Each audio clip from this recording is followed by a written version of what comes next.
Okay, before I start the video, I'm using a Snapchat filter. It's called Simple Beauty 1 for all of those who are asking. And now I'm going to get to the controversial part that I'm probably going to lose followers. I'm probably going to get a lot of hate. People are probably going to start hating me on this and not supporting me, blah, blah, blah. But honestly, it's okay. You're entitled to your own opinions. And I'm not here to judge you on it. And I hope you're not here to judge me on this. And I hope you'll still follow me and understand where I come from when I put this out there. Okay, so I'm just going to start off and say that this is about Matt Rife, the most canceled comedian right now. I mean, it's biased. It's whether you like him or you don't. And, I mean, he has sold out shows right now. He's doing good.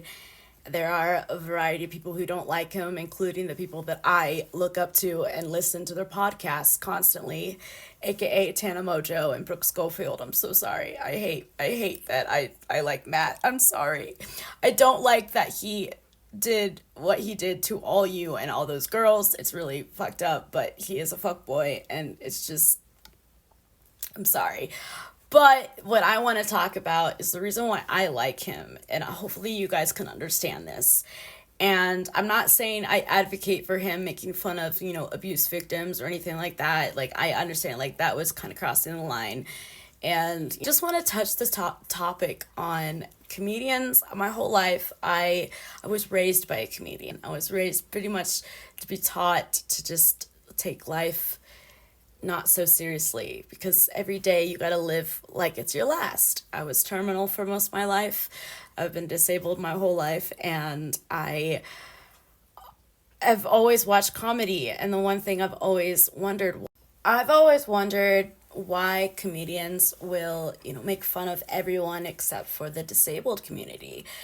And it's kind of like, it made me feel kind of left out, I guess. And I don't know if anyone else can relate to this who's also disabled. I'm not currently in a wheelchair, but I spent most of my life in one. And it was a struggle, and I was the only one that would make fun of myself. And when I would make fun of myself, people would be taken back by that and kind of offended for me, I guess.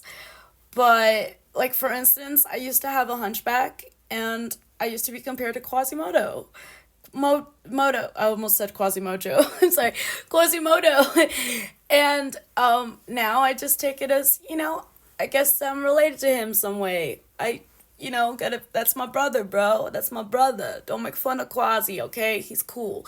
But, so when Matt Rife got on stage and started picking fun at everyone, including people in wheelchairs, including people with disabilities, it made me feel really, accepted. And I felt like, wow. I mean, I got held back in the 3rd grade because my teachers refused to teach me. They refused to give me any classwork or homework because they thought I was going to die the next day. I mean, granted, I was terminal, but I mean, give me a chance, bro. So, looking up to all these comedians my whole life, I've always loved them, but I've always wondered why they'd never touched on the disability subject. And it's because it's too sensitive. And honestly, if you meet anyone in a wheelchair, anyone with any type of slight disability, they will make fun of themselves way more than anyone else can. Okay, I have a messed up foot that looks like a little claw, and I got a regular foot, looks like a flipper. Put me in a pool, I'll swim in circles, motherfucker. You gotta make fun of it, right? I'm not perfect. No one's perfect. Everyone's going through shit. And if you don't like comedy and you can't take the heat, get out of the kitchen. Don't go to a comedy show. Don't look at the TikToks. Just keep scrolling. Hello? But at the end of the day, when it comes down to the person, maybe he needs to do better about his dating and his girls. And he's the type of guy that would definitely ghost me after meeting me on a dating app and then meeting me in person. He definitely ghosts me, and I would definitely hate him for that. But I'm not focusing on that part. I am focusing on his skits, his comedy. He's really good with crowd work, and that is his specialty, okay? Might not be good at ongoing skits and comedy, but he's good at crowd work, and a lot of people aren't good at that. And he's smart and he's fast. So anyways, Matt Rife is going to be here in Denver, Colorado on April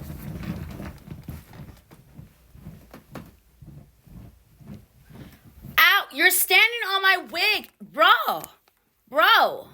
Stop. Matt Rife is going to be here on April 5th, and the tickets are completely sold out, and that's the only show that he has here in Colorado that has meet and greet tickets. I have front row seats to his Red Rock show in June, on June 19th, but there's no meet and greets, and I really want to meet him. So if you're a fan of his, or even if you're not, tag him in this video. I live in Denver, Colorado. He's going to be at the Summit. I think it's the Summit, I'm pretty sure. And I really want to go. I really want to meet him. I don't care where my seats are.